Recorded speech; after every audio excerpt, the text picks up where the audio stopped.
जी, आज के इस फेसबुक लाइव में आपका एक बार फिर से स्वागत है। और आज का टॉपिक बड़ा ही इम्पोर्टेंट है,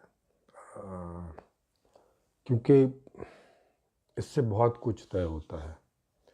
आज का मॉडल है आज का टॉपिक है कि जो राजनीतिक मॉडल होते हैं डिफरेंट टाइप के, अभी भी आप देखते हैं कि यूं तो बोलने को पूरी दुनिया में डेमोक्रेटिक है ज़्यादातर देशों में, लेकिन हर एक देश का अपना एक थोड़ा डिफर राजनीतिक मॉडल होता है। जैसे इकोनॉमिक मॉडल होता है डिफर, वहाँ की संस्कृति डिफर होती है, वैसे ही राजनीतिक मॉडल भी एक बहुत महत्वपूर्ण चीज़ है। और उसके अपने प्रभाव, या बोले अच्छे प्रभाव, और उसके भी दुष्प्रभाव होते हैं। अगर उसमें कोई कमी है, उसमें कोई गलती है, उसकी कोई लिमिटेशंस हैं, तो उनके दुष्प्रभाव भी होते हैं। तो आज का टॉपिक यही है कि एक्चुअल में राजनीतिक मॉडल को हम कैसे समझें, क्या है राजनीतिक मॉडल। और जैसे भारत का जो आज का राजनीतिक मॉडल है, इसके क्या दुष्प्रभाव हैं। संपूर्ण समाधान में जो राजनीतिक मॉडल है, उसमें क्या कोई लिमिटेशन है, उसका कोई क्या दुष्प्रभाव भी उसमें है, या वो पूरी तरह से दुष्प्रभावों से मुक्त है और उसमें अच्छे प्रभाव ही हैं। क्या ऐसा संभव है कि कोई चीज़ आइडियल जैसी हो सकती है? क्योंकि जनरली लोग बोलते हैं कि भाई हर चीज़ के प्रो एंड कॉन्स होते हैं, माने हर चीज़ के लाभ और हानि होते हैं। कोई चीज़ दुनिया में ऐसी नहीं है कि जो केवल लाभ ही लाभ देती हो और हानि ना देती हो, साइड इफ़ेक्ट ना देती हो। मतलब कि भाई केवल केवल लाभ देती हो, इस प्रकार की एक धारणा बनी हुई है। और ये धारणा भी बेबुनियादी नहीं है। बहुत से एक्सपीरियंस हैं लोगों के जिस पर ये धारणा बनी हुई है, क्योंकि लोग देखते हैं जनरली के उनके जीवन में जो ये चीज़ें हैं वो पूरी तरह से लाभ वाली नहीं है, ऐसा करके वो सोचते हैं मोटा मोटा। क्योंकि ऐसा बहुत ज़्यादा बोला जाता है बुद्धिमान लोगों के द्वारा, तो जो बाकी लोग हैं वो उतना सोचते भी नहीं, वो उन्हें वैसा ही मानकर रिपीट करते रहते हैं। उन्हें चेक नहीं करते कि क्या ऐसा है, जबकि ऐसा नहीं है। हमारे जीवन में कई सारी चीज़ें ऐसी हैं जिनके कोई दुष्प्रभाव नहीं है, कोई दुष्प्रभाव नहीं है। ऐसी बहुत सारी चीज़ें हैं, एक आध नहीं, कई सारी चीज़ें हैं, पर चूंकि हम लोग इन सब चीज़ों को चेक नहीं करते इसलिए ऐसा है।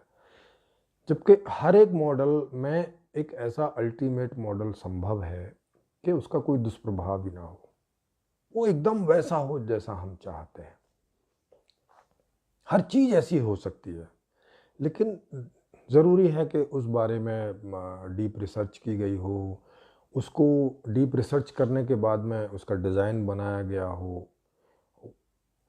संभव है, परफेक्ट बिल्डिंग संभव है, परफेक्ट खेती संभव है, परफेक्ट इलाज संभव है, परफेक्ट परिवार का मॉडल संभव है, परफेक्ट समाज का मॉडल संभव है, परफेक्ट पॉलिटिकल मॉडल भी संभव है, परफेक्ट संविधान भी संभव है ना।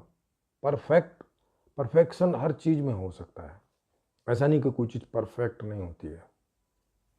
हाँ, अब तक जो हम जैसे बड़ी बड़ी चीज़ें देखते गए जिन आधार पर इस प्रकार की लोकोक्तियाँ बनी हुई हैं, तो वो देखते गए बड़ी बड़ी चीज़ों पर, जैसे संविधान है, जैसे कोई धर्मों के सिस्टम है। जो पुराने संविधान थे उन्हीं को आज हम लोग धर्म बोलते हैं सब लोग।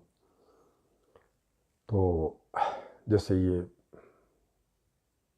चश्मा है भाई, ये अपने आप में परफेक्ट नहीं है, मतलब एकदम वैसे तो नहीं दिखाता, थोड़ा सा बाउंड्री तो देता ही है। हालांकि इसको भी ऐसे बनाया जा सकता है, पर वो काफ़ी कॉस्टली हो जाते हैं। होते भी हैं ऐसे चश्मे जिनको इस तरह से बनाया जाता है, और पर वो कॉस्टली होते हैं। और अभी उनमें काफ़ी इम्प्रूवमेंट की भी संभावना। मैंने एक बार बनवाया था, एक बार मैंने बनवाया था, वो था 10,000 का चश्मा था वो, प्रोग्रेसिव लेंस उसको बोलते हैं। तो पर वो अभी बहुत कॉस्टली है क्योंकि नई टेक्नोलॉजी है, कोई बहुत पुरानी नहीं है, और अभी वो थोड़ा थोड़ा उसमें देती है। अगर पूरे में आप करवाओ तो बहुत महंगा पड़ता है और अभी उतना एक्यूरेट वो करते नहीं है। तो लेकिन एक दिन वो पहुंचेगी परफेक्शन में, और उससे भी ज़्यादा परफेक्शन में ये पहुंचेगा कि आंखें कमज़ोर ही ना हो, है ना।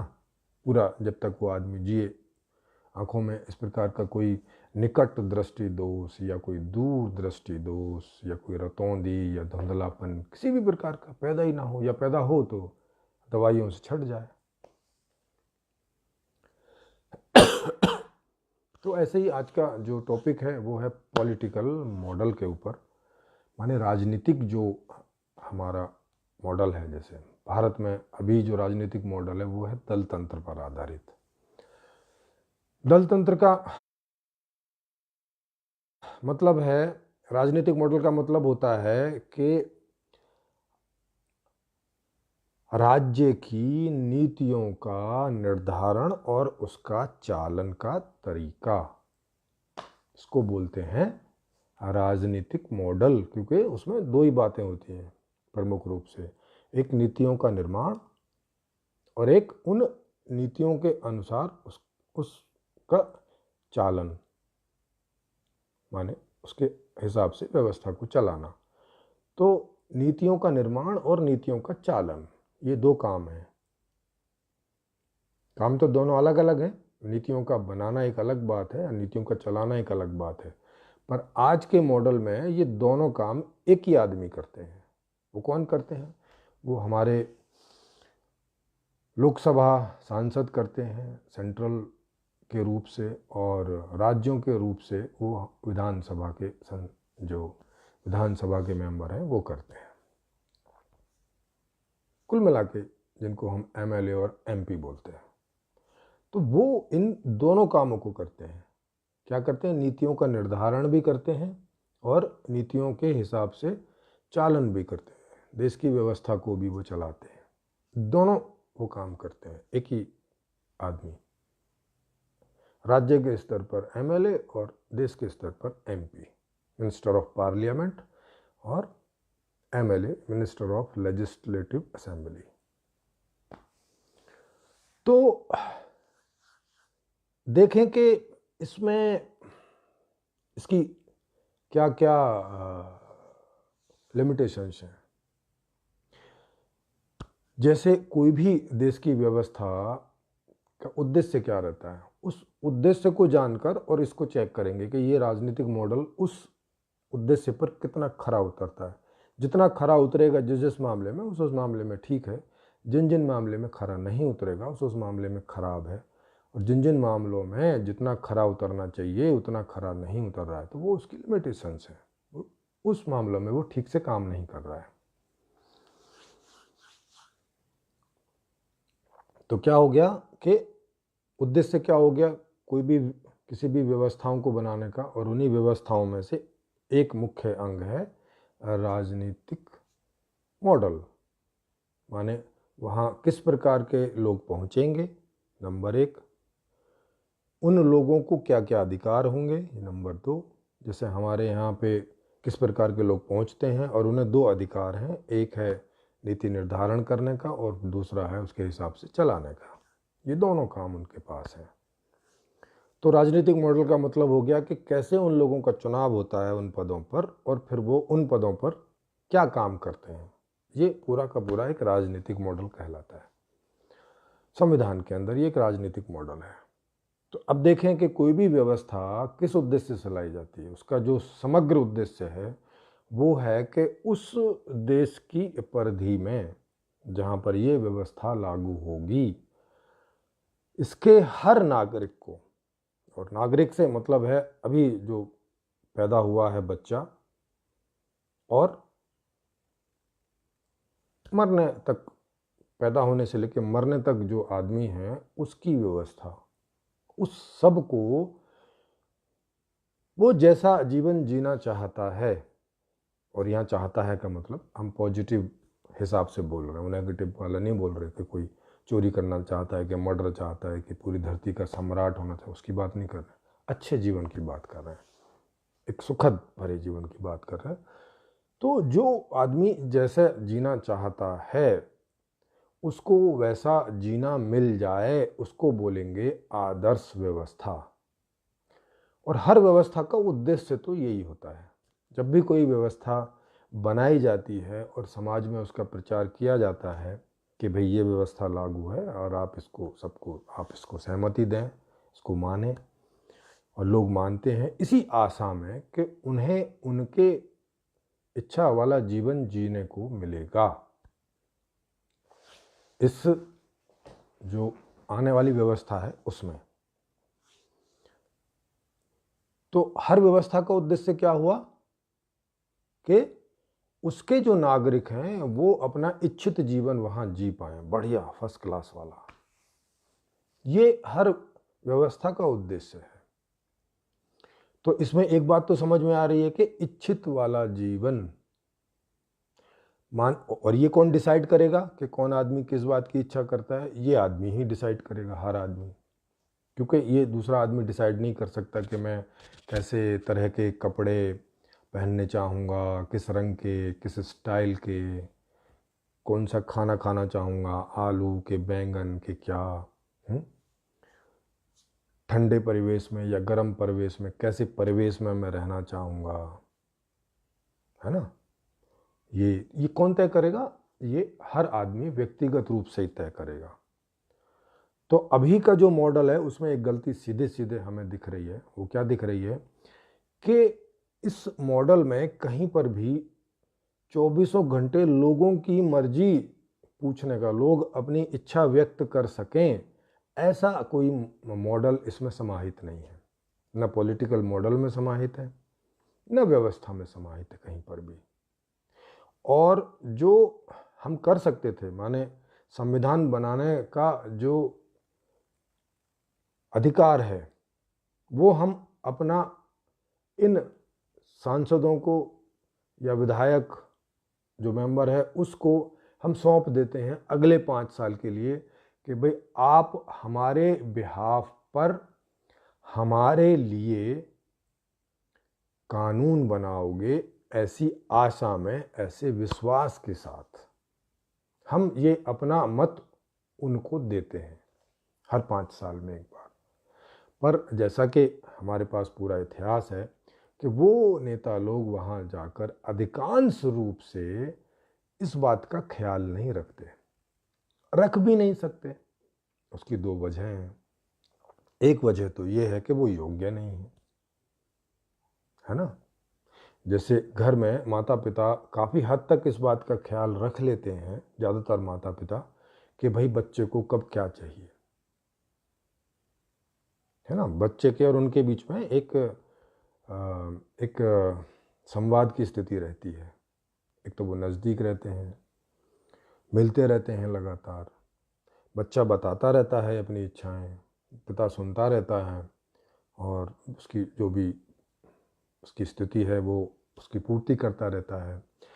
तो लेकिन ये वहाँ संभव नहीं हो पाता क्योंकि वहाँ बहुत दूरी है। संसद जो है वो दिल्ली में है, 543 लोग दिल्ली में बैठते हैं और भारत बहुत बड़ा है। वो उन्हें अपने ये सब चीज़ें बता नहीं सकते और 135 करोड़ की इस तरह से चीज़ें वहाँ जा भी नहीं सकती। मतलब इस तरह से संभव भी नहीं है जैसे एक फैमिली में संभव है, क्योंकि संख्या की वजह से, दूरी की वजह से। तो वो लोग ये बात जान नहीं पाते। किस वजह से? एक तो वो योग्य नहीं होते क्योंकि उनको इस प्रकार की कोई स्टडी, उनको इस प्रकार की कोई योग्यता पात्रता भारत के संविधान में नहीं लिखी कि कौन लोग नेता के पद पर चुने जाने चाहिए। मतलब इनके लिए कोई टेस्ट नहीं है, कोई इंटरव्यू नहीं है, कुछ नहीं है। कोई भी आदमी आज सच इलेक्शन में खड़े हो सकता है जिसके पास 15-20 हज़ार रुपये हैं जमानत भरने के लिए, पागल नहीं है और दिवालिया नहीं है। और आजकल एक कानून और बन गया है कि भाई 5 साल या 6 साल है, उससे ज़्यादा का 6 साल या 6 साल से ज़्यादा का सजा याफ्ता मुजरिम नहीं है किसी शायद किसी गंभीर क्राइम में या शायद किसी भी क्राइम में। ये बात अभी कुछ एक सालों से जुड़ी है। कुछ एक सालों के पहले बस 2 ही नियम थे, पागल नहीं हो और दिवालिया नहीं हो। बस वो आदमी नेता के पद के लिए खड़ा हो सकता है।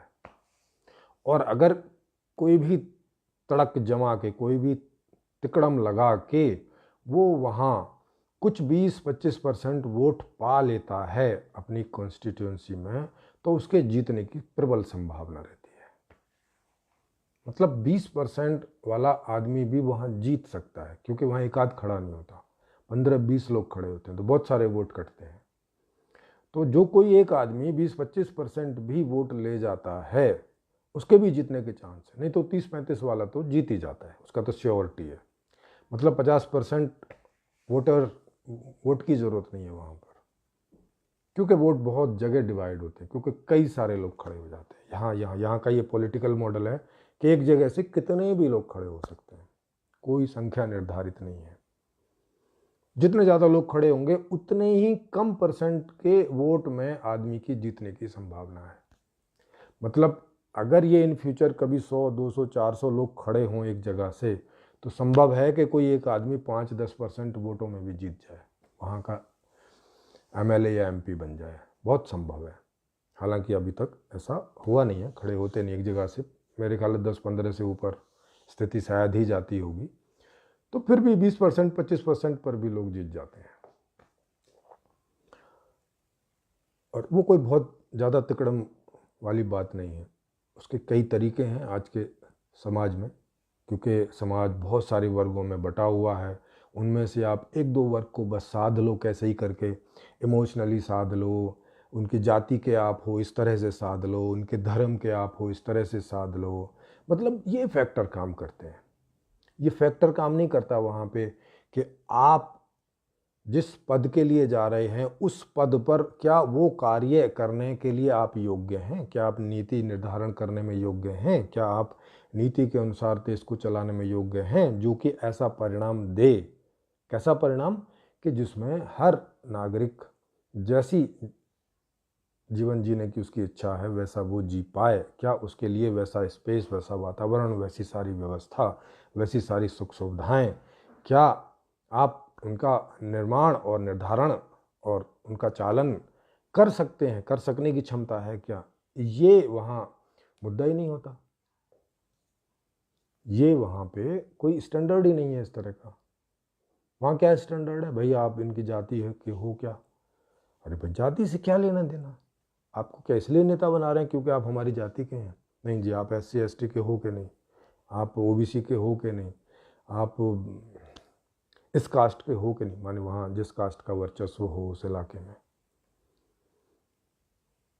तो ये सर, क्योंकि इनका आधार बना के आदमी जीत जाता है। तो ये मैं क्या बता रहा हूँ, ये मैं कमियां बता रहा हूँ, लिमिटेशंस बता रहा हूँ।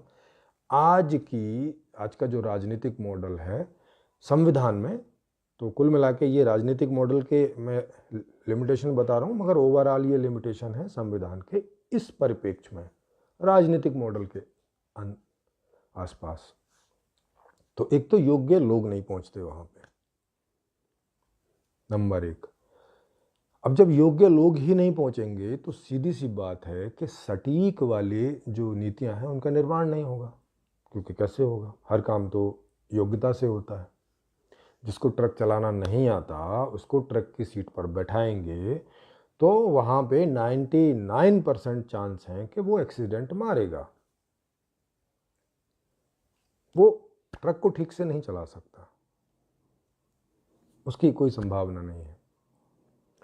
वही होता है, ऐसे नेता वहाँ पर पहुँचते हैं कि जिनमें कोई योग्यता नहीं है नेता की। नेता का मतलब समझो ना क्या होता है। नेता का मतलब ये एक्चुअल में वो नेता शब्द तो हम हिंदी में बोलते हैं, संस्कृत में वो नेत्रा शब्द है। नेत्रा, नेत्रा का मतलब होता है कि जिसके पास इस संबंधित बहुत दूर दृष्टि होती है, मतलब जिसके पास नेत्र होता है। ये वाले नेत्र नहीं, ये तो सभी के पास हैं जन्म से।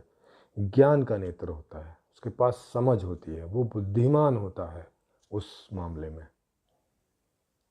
वो मार्गदर्शन करने में, वो नीति निर्धारण करने में, वो नीतियों की चलाने में मास्टर होता है, माने उसमें दक्ष होता है, वो नेत्र उसके पास होता है। क्योंकि इसकी तुलना आँखों से की जाती है, क्योंकि हमारी पांचों ज्ञानेंद्रियों में आँख जो है वो सबसे ज़्यादा ज्ञानवान है, मतलब सबसे ज़्यादा जो ज्ञान के लिए इस्तेमाल की जाती है वो आँख की जाती है प्रमुख रूप से। तो इसलिए इन सब चीज़ों को आँखों से, माने नेत्र से संबंधित इनके शब्द रखे गए हैं ताकि हमें समझ में आ सके। जैसे मार्गदर्शक, दर्शक का क्या मतलब होता है, यहाँ भी देखने का मतलब है, मतलब जिसको मार्ग दिखता हो, जो मार्ग दिखा सकता हो, तो देखने से संबंधित है। तो इसलिए इनकी तुलना आँखों से की जाती है। तो ये नेत्रा होते हैं एक्चुअल में। तो अब जैसे अभिनेत्री बोलते हैं, लेकिन उसको क्या बोल देते हैं, अभिनेता, जबकि वो है, सही शब्द है उसका संस्कृत में अभिनेत्रा। अभिनेत्रा का मतलब कोई नेत्रा है जिसका वो अभिनय करता है, अभिनेत्री कोई नेत्री है जिसका वो अभिनय करती है, मतलब कोई लोग हुए हैं उस तरह के, या कोई स्टोरी है जिसमें उस प्रकार के करेक्टर्स हैं और उनका कोई प्ले करता है, तो उनको बोलते हैं अभिनेता, अभिनेत्री। तो ये लोग क्या है, ये लोग नेता और नेति नहीं, शायद स्त्री के लिए तो अभी भी नेत्री ही बोला जाता है, नेति बोलना थोड़ा अजीब सा लगता है इसलिए नहीं, लेकिन वहाँ नेता में नेत्रा नहीं बोलते, नेता बोल देते हैं लोग, है वो एक्चुअल में नेत्रा और नेत्री। अगर मेल फीमेल के लिए बोलें तो नेत्रा और नेत्री। तो मतलब क्या उनमें ये समझ है जिस पद के लिए वो जा रहे हैं कि वहाँ वो क्या करेंगे, कैसे करेंगे, क्या पाने के लिए करेंगे, व्यवस्था का क्या उद्देश्य होता है, इन सब के बारे में भी आप उनसे ऐसे मोटा मोटा इंटरव्यू लोगे तो वो इनके मोटे से भी जवाब नहीं दे पाएंगे। इस लेवल के लोग वहाँ पहुँचते हैं। और वो सीधी सी बात है, अब वो किसके लिए नियम बनाए, क्योंकि नियम तो बनाएंगे, क्योंकि वहाँ नियम बनाने का तो काम है। तो अब सीधी सी बात है, उन्हें जितना दिखता है उतना नियम बनाएंगे। उन्हें अपने दुख दिखते हैं तो अपना दुख जल्दी से दूर करेंगे। कैसे करेंगे? सारे नेता में से कोई भी एक नेता वहाँ प्रस्ताव करेगा कि भाई नेताओं की जो सैलरी है वो 5 लाख हो। भाई साहब, इन चीज़ों पे कभी वहाँ चर्चा ही नहीं होती, बहस ही नहीं होती, ये बहस के मुद्दे ही नहीं होते, वहाँ ध्वनि मत से पारित हो जाते हैं। उनसे संबंधित दुखों को दूर करने के लिए और उनसे संबंधित सुखों को बढ़ाने के लिए ध्वनि मत से वहाँ पारित हो जाता है। वहाँ कोई पक्ष और विपक्ष और इधर का उधर का अक्ष पक्ष कुछ नहीं होता, सब राजी हो जाते हैं, ध्वनि मत से पारित होते हैं इस प्रकार के प्रस्ताव। तो वो पहले अपना सब चंगासी करते हैं, अपनी सैलरी गजब की रखते हैं। 5 साल भी नेता बन गए तो पूरे जीवन वो पाएंगे, क्या बोलते हैं उसको, पेंशन पाएंगे। 4 बार नेता बने तो 4 बार पेंशन पाएंगे। बताइए।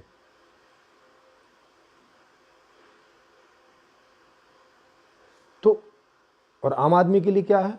आम आदमी कम से कम जब तक 10 साल नौकरी नहीं करे और किसी चीज़ में 15 साल नहीं करे, तब तक वो पेंशन का अधिकारी नहीं बनता। जहाँ जहाँ पेंशन है, बहुत सारी चीज़ों में तो पेंशन ख़त्म ही कर दी है। अब वहाँ तो आप सारी ज़िंदगी भी जॉब करो तो आप पेंशन के अधिकारी नहीं रहते। तो अब ये नेता क्या सोचकर अपने लिए अलग से नियम बना लेते हैं।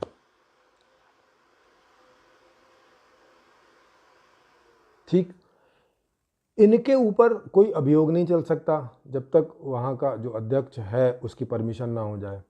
मतलब इनको ऐसा नहीं है कि पुलिस जाके कभी भी इनको गिरफ्तार कर ले, जैसे आम आदमी को गिरफ्तार कर लेती है शक होने पे या कोई सबूत होने पे या कुछ भी होने पे, इनको नहीं कर सकती।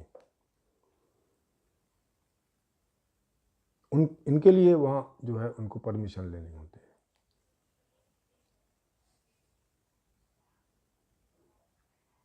समझ रहे हैं? तो अब ये अपने लिए क्या करते हैं, ये अपने लिए सारे नियम बना लेते, क्योंकि इतना ही उन्हें दिखता है बेचारों को, इतनी ही उनकी आंख है, इतनी ही उनकी समझ है कि उन्हें अपने दुख दिखाई पड़ते हैं और अपने सुख दिखाई पड़ते हैं, जितने वो देख पाते हैं। उनको, उनके लिए तो वहां जाते ही नियम बना देते हैं फौरन। तो वहां शायद ही कोई ऐसा नियम आप देखेंगे संविधान में जो के नेताओं को किसी परेशानी में डालता हो। अभी जब मोदी जी पहली बार संसद में पहुंचे तो उन्होंने बॉन्ड वाला नियम बना दिया, क्योंकि पहले बड़ी दिक्कत होती थी कि भाई 2% से ज़्यादा या कितना था 7% से कोई भी कंपनी जो है अपने लाभ का वो डोनेट नहीं कर सकती थी लीगली इन पॉलिटिकल पार्टीज़ को। और अभी उन्होंने ऐसा तरीका बना लिया कि वो कोई कितना ही भी कर सकते और मालूम भी नहीं चलेगा कि किसने दिया। देखो ये नियम ध्वनि मत से पारित हुआ।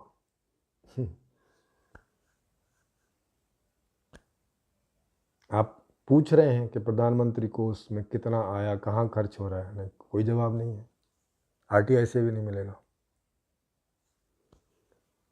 पार्टियों को पारदर्शिता के बाहर कर देते हैं नियम बना के कि पार्टी संबंधी आप कुछ नहीं पूछ सकते। तो ऐसे नियम ये क्यों बना लेते हैं? क्योंकि इतना उन्हें दिखता है कि अगर हम ये नियम नहीं बनाएंगे तो हमें दिक्कत खड़ी होगी,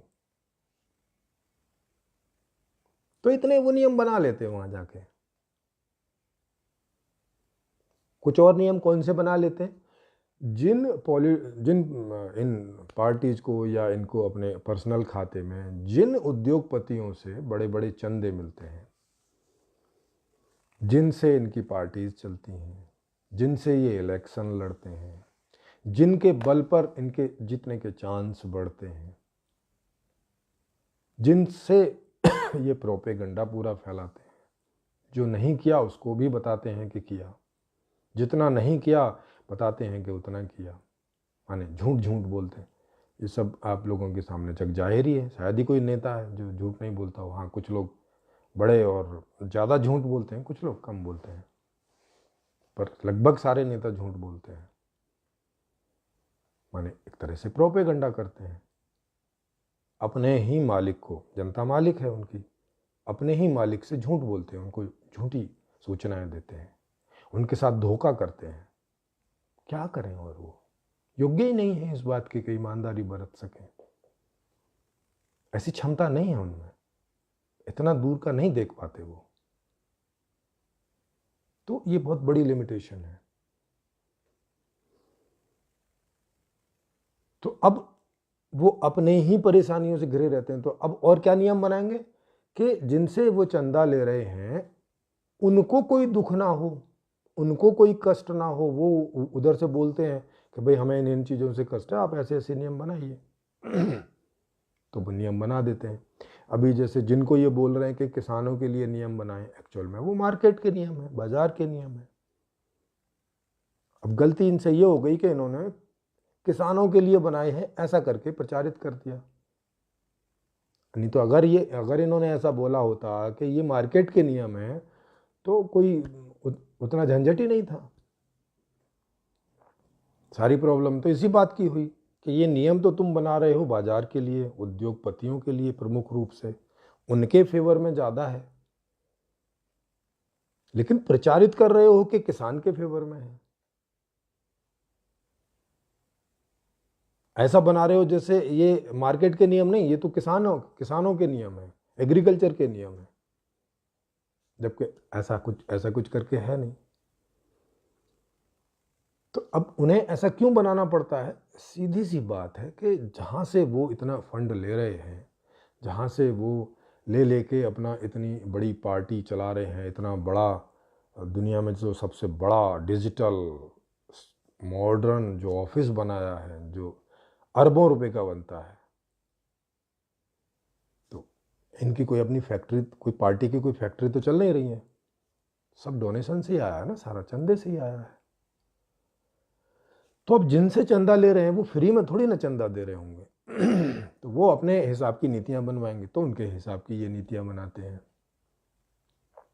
अच्छा, ये दो प्रकार की नीतियां हो गई, एक इनके अपने लिए नीतियां हो गई और एक उद्योगपतियों के लिए हो गई।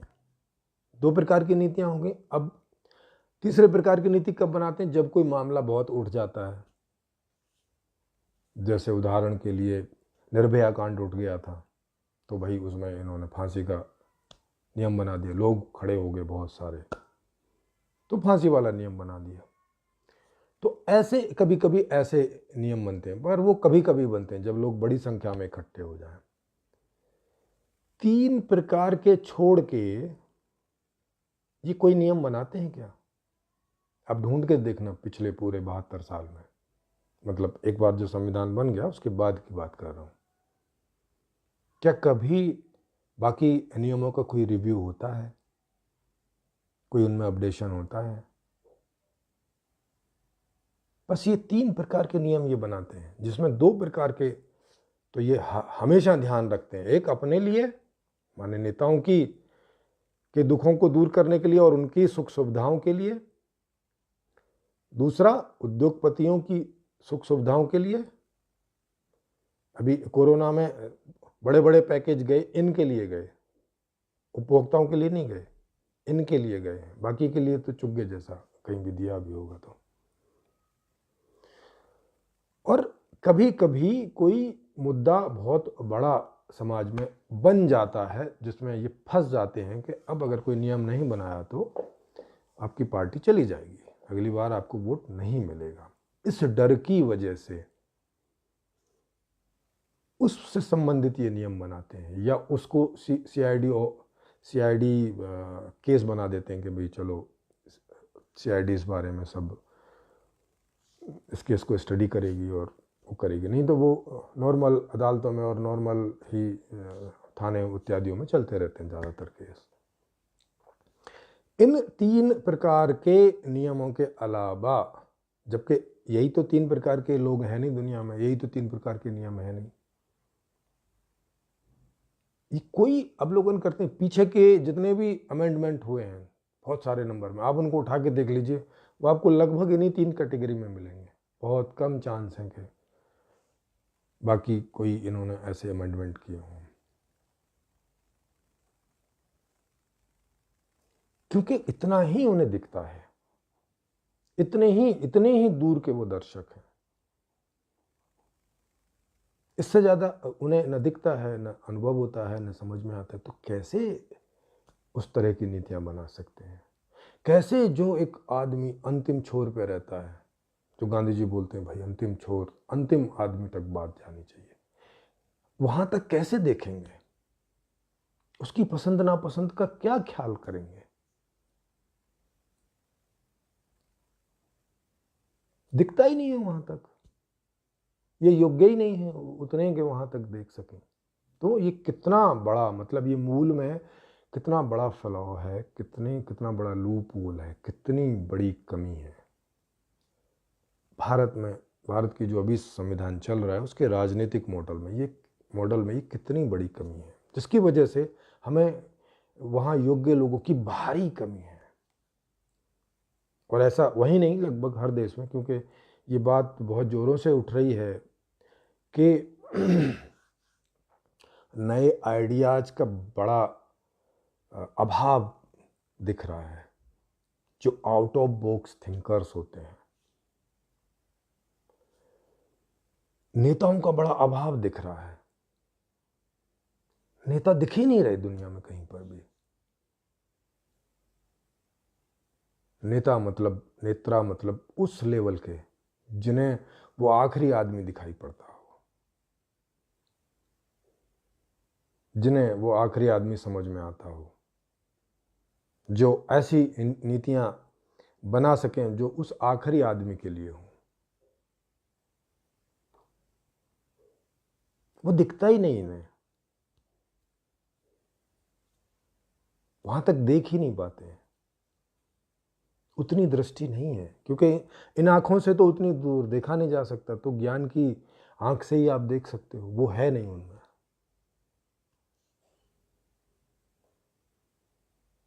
और ऐसा कोई तरीका उन्होंने बनाया नहीं कि चलो ऐसे नहीं दिखे तो कोई और तरीके से दिख जाए। कम से कम उसकी बात हम तक पहुंच जाए, ऐसा कोई तरीका बनाया नहीं। तो इसलिए वो कोई नियम नागरिकों के लिए बना नहीं पाते, क्योंकि बनाने से पहले तो समझ में आए तब तो बनाएंगे, नहीं तो वहाँ क्या लिखेंगे। क्योंकि नियम बनाने का मतलब वहाँ कुछ तो लिखना पड़ेगा ना, कुछ तो। जब कुछ दिख ही नहीं रहा है तो लिखेंगे क्या, बनाएंगे क्या, चर्चा किस बात की करेंगे।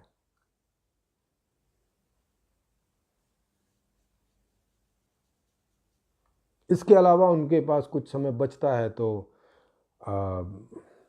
कुछ इलेक्शन में निकल जाता है, क्योंकि हमारे यहाँ कई प्रकार के इलेक्शन होते हैं अलग अलग। तो कुछ समय इलेक्शन में निकल जाता है, कुछ समय विदेश की यात्राओं में निकल जाता है, फिर कुछ समय जो सड़क के उद्घाटन, पता नहीं आपको इनमें हंसी आती है कि नहीं, मुझे तो बहुत बड़ी आती है। अगर कोई प्रधानमंत्री या मुख्यमंत्री या कोई मंत्री उद्घाटन करने के लिए समय वेस्ट कर रहा है, समय खराब कर रहा है, उद्घाटन करने के लिए इनके पास समय है, इतनी बड़ी जिम्मेवारी लेके बैठे हैं कि संविधान बनाना भी है और चलाना भी है, और जांच भी करनी है कि जिस तरह से चलना चाहिए चल रहा है कि नहीं। इतनी बड़ी जिम्मेवारी लेके बैठे हैं, इन्हें सड़क का उद्घाटन करने का समय निकल आता है क्या? क्या सोच के जाते हैं सड़क का उद्घाटन करने के लिए? और काहे का उद्घाटन? वहां ये बोर्ड लगाने की क्या जरूरत है कि इसका उद्घाटन माननीय इन इन कर कमलों के द्वारा हुआ?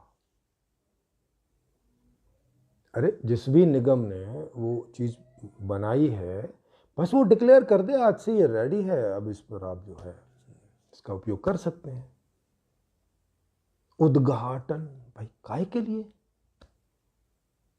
तुम कौन हो उद्घाटन करने वाले?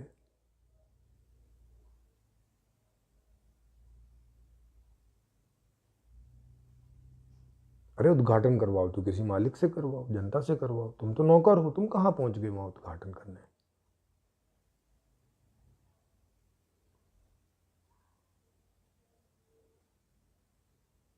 तो अब चूंकि दिखता ही नहीं इन्हें, अब दिखता नहीं तो इनके पास समय ही समय रहता, क्योंकि करना तो कुछ है नहीं, अपने लिए नियम बना लिए, उद्योगपतियों के लिए बना दिया, जब कोई मैटर उठेगा तो बना देंगे।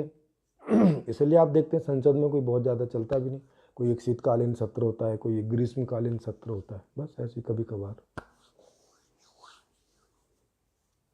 कभी कोई मुद्दा उठ गया, उछल गया तो बना दिया। बाकी तो इन्हें कुछ दिखता नहीं है, इन्हें नहीं दिखता कि जो आखिरी आदमी है उसकी हालत कैसी दुबली पतली है, ना वहाँ बिजली गई है, ना वहाँ सड़क गई है, ना वहाँ पानी है, ना वहाँ भोजन है, ना वहाँ कुछ भी है। इन्हें कुछ नहीं दिखता। वो सब जब तो कुछ दिखता नहीं तो कोई नियम बनाते नहीं, सोचते भी नहीं कि भाई क्या कारण है कि जिसकी वजह से वहाँ तक ये बात नहीं पहुँच पा रही है, यहाँ वहाँ तक ये चीज़ें नहीं पहुँच पा रही हैं, क्या किया जाए, क्या नीतियाँ बनाई जाएं कि जिससे ये बात जैसी यहाँ हम तक पहुँच रही है वैसी वहाँ किसी तक भी पहुँच जाए। जैसे इनकी तनख्वाहें 2.5 लाख और 5 लाख हैं, वैसी हर आदमी की तनख्वाह 2.5 लाख और 5 लाख हो जाए। ये सोचते नहीं, इन्हें दिखता ही नहीं है वो आदमी कि वो 2.5 लाख और 5 लाख के बिना वो कितना दुख उठा रहा होगा, कितनी कमी वाला जीवन जी रहा होगा, कितने अभाव वाला जीवन जी रहा होगा, कितनी गरीबी वाला मुश्किल वाला जीवन जी रहा होगा। बच्चा कोई चीज़ मांगता होगा, बीवी कोई चीज़ मांगती होगी तो कितना बेइज्जत होता होगा अपने अंदर में, उसे कितनी ग्लानि होती होगी। नहीं, इनको कुछ नहीं दिखाई पड़ता, इनको कुछ नहीं समझ में आता। ये उस ज्ञान के नेत्र के रूप में अंधे हैं, ये ज्ञान नेत्रा है ही नहीं, इनकी स्थिति ही नहीं है, ये देख ही नहीं सकते, वो आंख इनकी खुली ही नहीं है। जिस प्रोसेस से वो आंख खुलती है उसमें ये कभी गए ही नहीं, उस योग्य ये है नहीं। तो ये इतना बड़ा फ्लॉ मूल में छोटी सी भी गड़बड़ ऊपर बहुत बड़ी गड़बड़ होती है, और ये तो इतनी बड़ी गड़बड़ है। मतलब ये ऐसी गड़बड़ है कि जैसे आप स्कूल में बिना टेस्ट के किसी को भी टीचर नियुक्त कर दें, अब क्या होगा वहां, सोच लीजिए।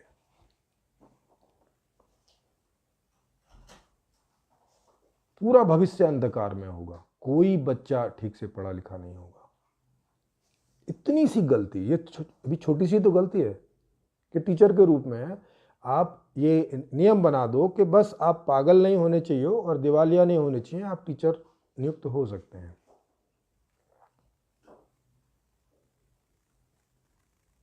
फिर सोचिए क्या होता है, सारी दुनिया अंधकार में चली जाएगी, सारा ज्ञान विज्ञान सब नदारद हो जाएगा, भाग जाएगा जितना भी है, कुछ नहीं बचेगा आने वाले 10-20 सालों में, सब खत्म हो चुका होगा, क्योंकि पीछे के लोग मर चुके होंगे और आगे जो बच्चे हैं वो तो ज्ञानी बनेंगे नहीं, अनपढ़ शिक्षकों के द्वारा कैसे बनेंगे। तो वही हाल इस क्षेत्र में है। तो वहाँ बहुत दिवालियापन है नेताओं का, बहुत कमी है, बहुत अभाव है। क्यों अभाव है? क्योंकि मॉडल में ही कमी है, मॉडल ही खराब है, मॉडल ही इस योग्य नहीं है कि वहाँ योग्य लोगों को पहुँचाए। मॉडल ही बहुत गरीबी वाला बनाया है, बड़ा ही कमज़ोर वाला, मतलब अनपढ़ों वाला मॉडल बनाया है। इस मामले में जिसने भी ये संविधान लिखा और ये मॉडल जिसने भी लिखा, उसने कोई भी ढंग से जानबूझ के, कोई मजबूरी में, या उसको भी समझ नहीं थी उतनी इस मामले में, और वो उसने ये पूरी इतनी बड़ी गलती वो कर गया। और फिर बाद में बैठ कर रोते हैं, संविधान तो ठीक है पर इसको जब चलाने वाले ही ठीक नहीं होंगे तो फिर ये कैसे ठीक काम करेगा। अरे भैया, चलाने वाले वहाँ कौन पहुँचेंगे, ये भी तय संविधान की नीतियों से ही होता है बाबा। शायद ये समझ नहीं है उनको। वो बीबीसी पर बैठकर बोलते हैं कि अगर चलाने वाले ही योग्य नहीं होंगे तो ये संविधान काम नहीं करेगा। तो भाई, जब इतनी समझ है तो फिर वहाँ योग्य लोग कैसे पहुँचें, इसकी नीति कौन बनाएगा? कोई एलियंस आके बनाएंगे क्या? हम और आपको ही बनानी पड़ेगी। लेकिन कोई भी वजह से नहीं बनी तो ये हम अब तक दंड भुगत रहे हैं। कितनी बार इमरजेंसीज लग चुकी हैं, कितनी बार ये नेता लोग वहाँ बैठ के जोर जबरदस्ती करते हैं, जनता की बात नहीं सुनते।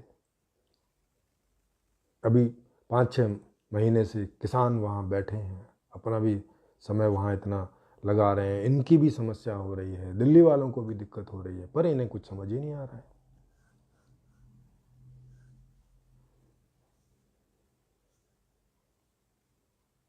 अरे भाई, हटा दो ना उन नियमों को। फिर ये बोलते हो नहीं नहीं, ये तो किसानों के फेवर में। अरे तो जिनके फेवर में वो किसान आंदोलन कर लेंगे ना बाद में, फिर वो बोल देंगे कि भाई नहीं नहीं, हमें ये नियम चाहिए। आ जाएंगे ना वो भी, जैसे ये आ गए कि इनको नहीं चाहिए। तो जब वो भी ऐसे आ जाएं तो फिर एक सर्वे करवा लो, या अभी भी सर्वे करवा लो किसानों के बीच में कि भाई किनको ये नियम चाहिए।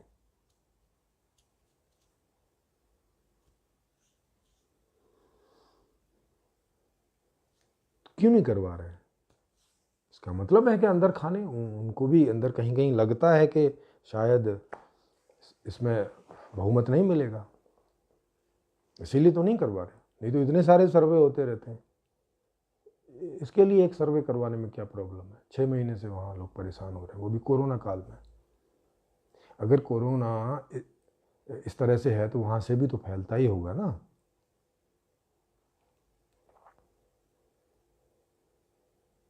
तो ये एक बहुत बड़ा फ्लॉ।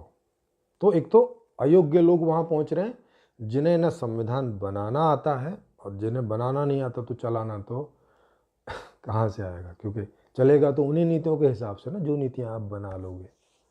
अब आपने नीति वहाँ बना रखी है कि भाई आपकी तनख्वाह 5 लाख रुपए, तो आपको तो 5 लाख मिल जाने, चलेगा भी तो ऐसा ही। आपने उस अंतिम आदमी के लिए कोई तो नीति बनाई नहीं, तो उस तक तो 5 लाख नहीं पहुँचेगा। उसको देने की बात होती है तो बोलते हो कि पैसा पेड़ पे लगता है क्या, कहाँ से लाएंगे? अबे तुम्हारे लिए कहाँ से आ गया? जब तुमने 5 लाख अपने लिए तय किया था तब ये नहीं आया था दिमाग में कि 5 लाख का कर रहे हो, पैसा क्या पेड़ पे लगता है?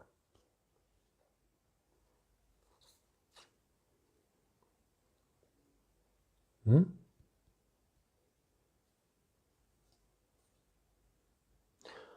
तो ये सारी चीजें, तो अब नेता ही खराब पहुंच रहे हैं तो वहां आगे की तो, अब मैं आगे आपको कुछ एक्सप्लेन करूं ना करूं, मामला ही सारा खराब है। मतलब शुरू में ही प्रॉब्लम हो रखी है।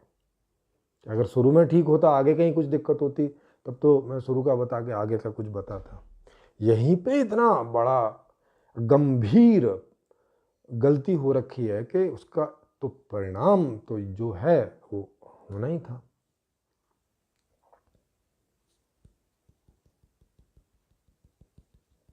ऐसे ऐसे नेता पहुंचते हैं जो बोलते हैं कि बांध बना के उसमें से बिजली निकाल लोगे पानी में से, तो पानी में क्या बचेगा? ऐसे ऐसे नेता है,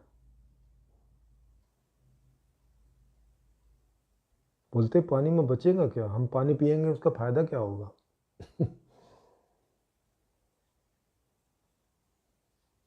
उनको ये भी नहीं पता कि बिजली पानी में से नहीं खींची जाती है।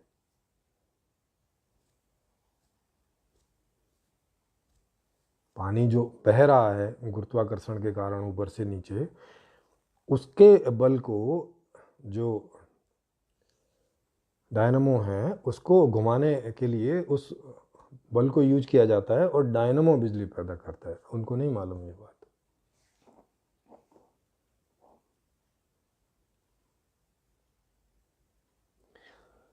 तो ऐसे ऐसे नेता हैं।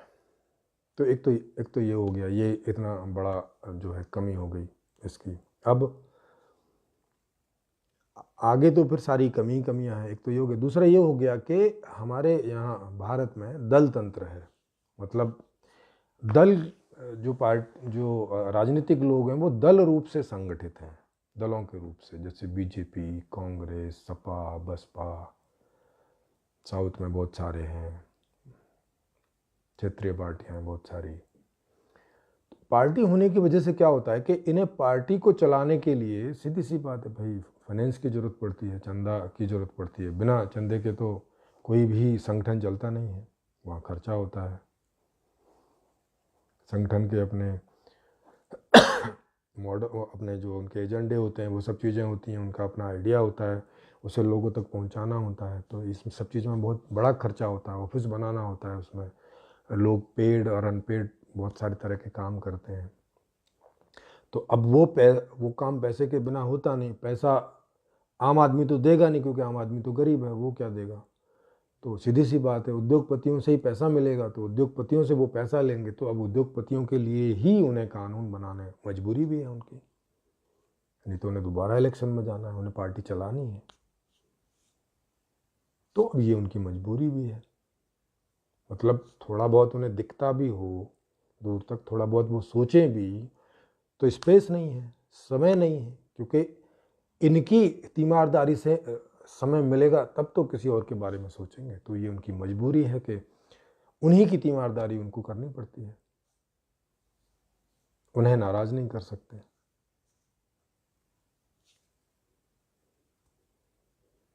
है कि नहीं? है ना, स्वाभाविक सी बात है भाई। अपने आकाओं को कौन नाराज करेगा? अपना ही नुकसान करेगा ना, तो अपना नुकसान तो कोई कर नहीं सकता। एक तो ये होगा। दूसरा, इनके तो वल्ले वल्ले हैं, इनकी फैमिली सब मज़े में रहती है, ये मज़े में रहते हैं क्योंकि इतनी फैसिलिटी रहती हैं, तो ये तो मज़े से जीते हैं। मैं तो इनकी सैलरी आखिरी आदमी वाले की जितनी आय है उतनी कर दो, फिर देखो, फिर इन्हें वो आदमी तो तब भी नहीं दिखेगा, मगर इनकी ऐसी हालत रहे तो इन्हें कम से कम अपनी हालत दिखेगी।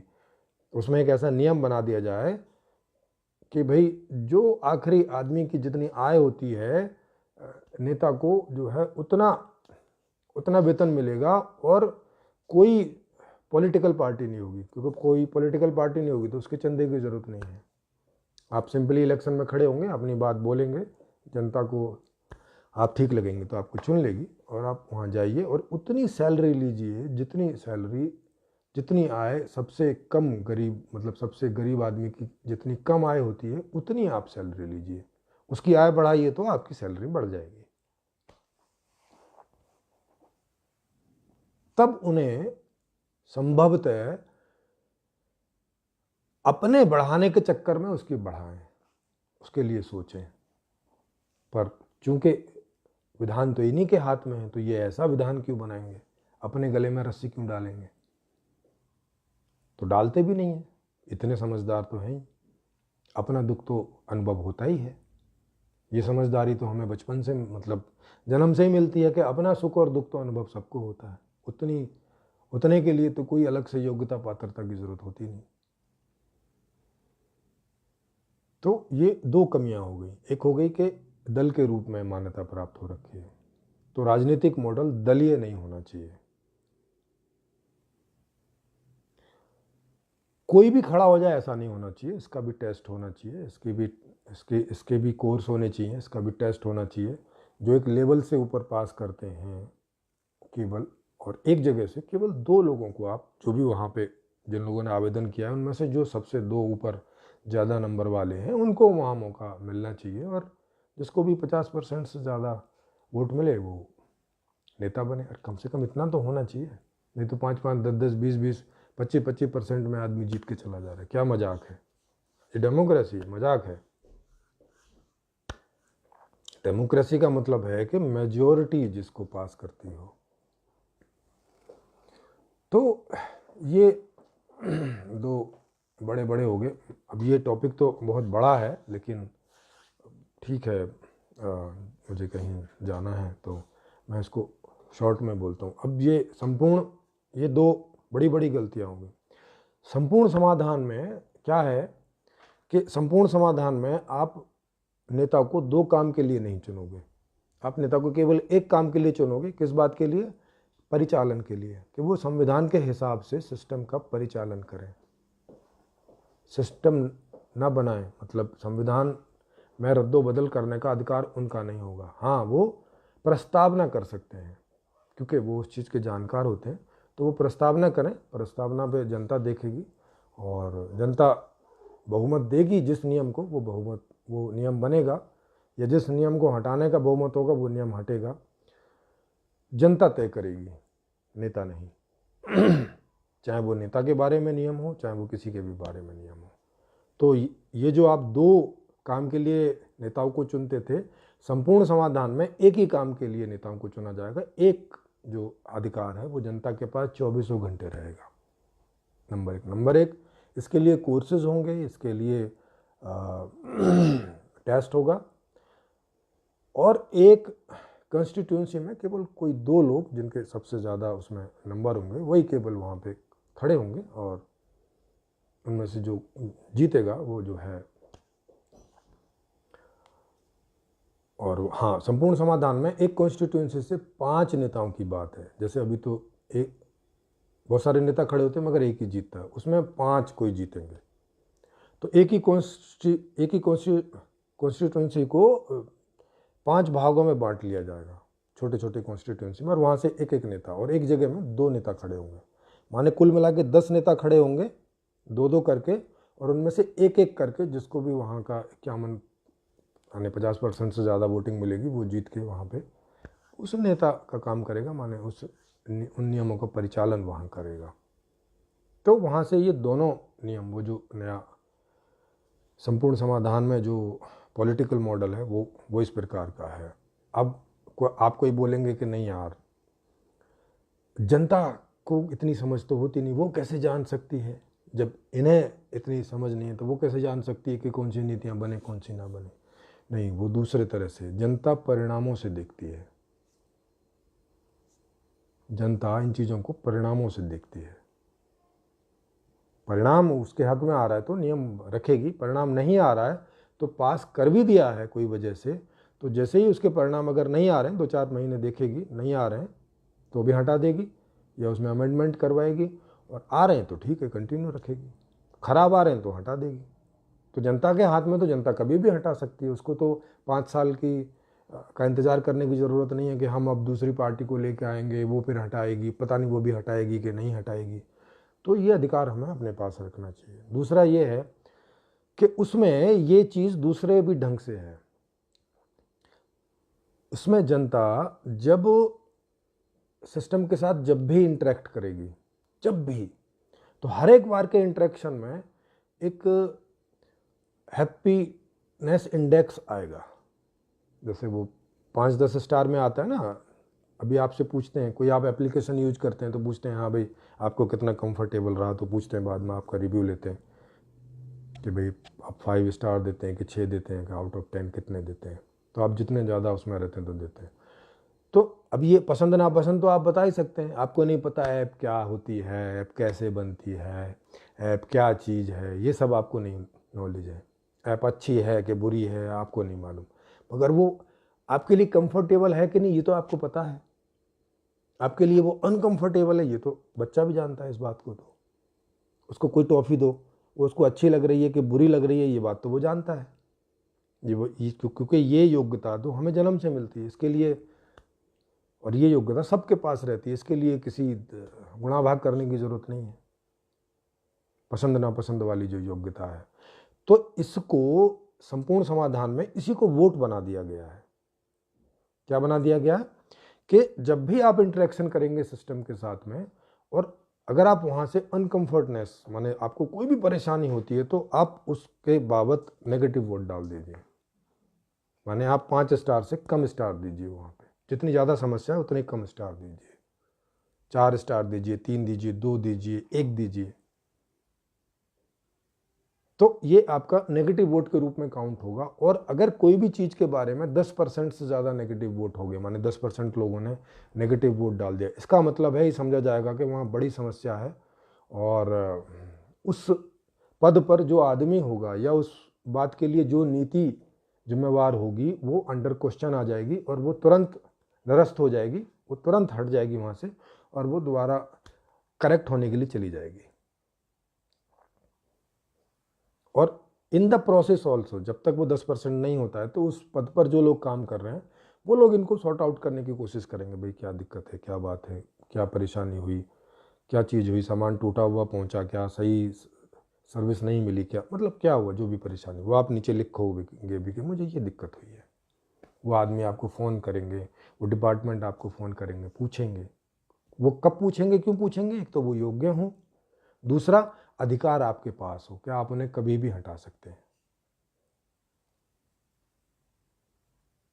तो ये संपूर्ण समाधान का जो पॉलिटिकल मॉडल है वो ये है।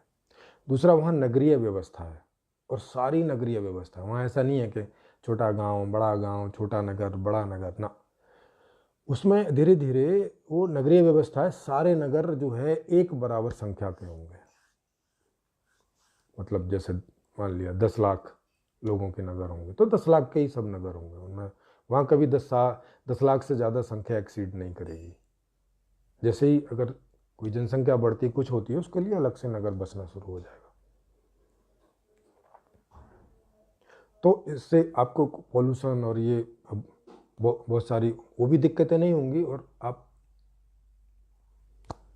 ढंग से जिएंगे, बढ़िया से जिएंगे, फर्स्ट क्लास जिएंगे। वहाँ का मैनेजमेंट अच्छा होगा, क्योंकि योग्य लोगों के हाथ में होगा, अयोग्य लोगों के हाथ में नहीं।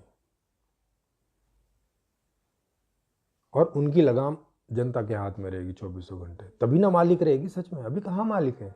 अभी तो आपने अपना अधिकार उनको दे दिया, अब तो वो मालिक है ना 5 साल के लिए। वो अपनी मटर गश्ती करते हैं, क्या उनकी किसी ऐश में कोई कमी है? क्या उन्होंने अपने लिए कोई कमी कर रखी है जैसे कि दूसरे लोग परेशान हैं? नहीं ना। और बहुत सारे कानून उन पर लागू नहीं होते जैसे कि लोगों पे लागू होते हैं। तब उस व्यवस्था में हर कानून एक जैसा लागू होगा। किसी ने कोई भी प्रॉब्लम की है तो पुलिस उसको जाके गिरफ्तार करेगी, वो चाहे कोई भी हो, नेता हो, राष्ट्रपति हो, मुख्यमंत्री हो, कोई भी हो, उसको जाके सीधा गिरफ्तार करेगी। नहीं करेगी तो लोग उसको वहाँ 10% नेगेटिव वोट डाल देंगे फटाक से। कि ये दिक्कत है आपने कैसे नहीं किया। चूँकि वहाँ पे हर आदमी को बराबर का अधिकार है, वहाँ कोई प्रधानमंत्री ज़्यादा अधिकारों वाला नहीं है और पुलिस कम अधिकारों वाली नहीं है, सबके बराबर अधिकार हैं।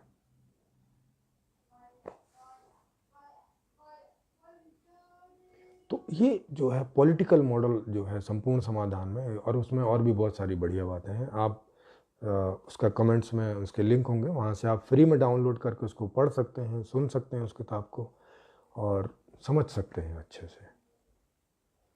तो अगर आपको अच्छा लगे तो इसको लाइक करें, शेयर करें और ज़्यादा से ज़्यादा उस किताब को शेयर करें। छोटे छोटे वीडियोज़ भी होते हैं उनको शेयर करें, जिससे कि ये व्यवस्था सब लोगों तक जल्दी से जल्दी पहुँचे और लोग बाग इस बारे में डिसाइड कर सकें, निर्णय कर सकें कि ऐसी बढ़िया व्यवस्था उनको चाहिए या यही घटिया व्यवस्था चाहिए। अगर यही घटिया चाहिए तो ये चलती रहेगी, और अगर वो बढ़िया चाहिए तो उसके लिए आगे बढ़ेंगे। तो क्योंकि अल्टीमेटली जनता मालिक है, तो जनता ही डिसीजन करेगी। तो क्या उनको क्या चाहिए ये उनको डिसाइड करना है। हम लोग तो प्रस्ताव ना कर सकते हैं कि कोई चीज़ खोजी तो ये रख दी भाई आपके सामने, अब बताइए क्या करें। तो ऐसा करके है। आशा है आप सबको आज का टॉपिक कुछ खुल के समझ में आया होगा। हालांकि ये बहुत बड़ा टॉपिक है और उसको बहुत बड़े रूप में समझाने की ज़रूरत है। दूसरे देशों में भी थोड़े थोड़े अंतर हैं, उन अंतरों से वहाँ कितने अंतर पड़ते हैं, ये जो समीक्षात्मक चीज़ें होती हैं तो उसके लिए तो 8-10 घंटे चाहिए कम से कम कई देशों का समझाने के लिए, और उन अंतरों से कैसे वहाँ के रिजल्ट में अंतर आ जाता है ये सब समझने के लिए। पर ये मैंने आपको थोड़ा मोटा मोटा बताया इस पर, क्योंकि एक दिन छोड़ के एक दिन ये होता ही है। आपको ऐसे ऐसे मौके मिलते रहेंगे, ऐसे ऐसे टॉपिक आते रहेंगे, और आपको ये समझ मुझे जितनी है मैं उतनी प्रदान करने की मतलब जो कोशिश है वो करता रहूँगा। तो आप सभी का धन्यवाद आने के लिए, और अगले टॉपिक पर फिर मुलाकात होगी। सभी को नमस्ते।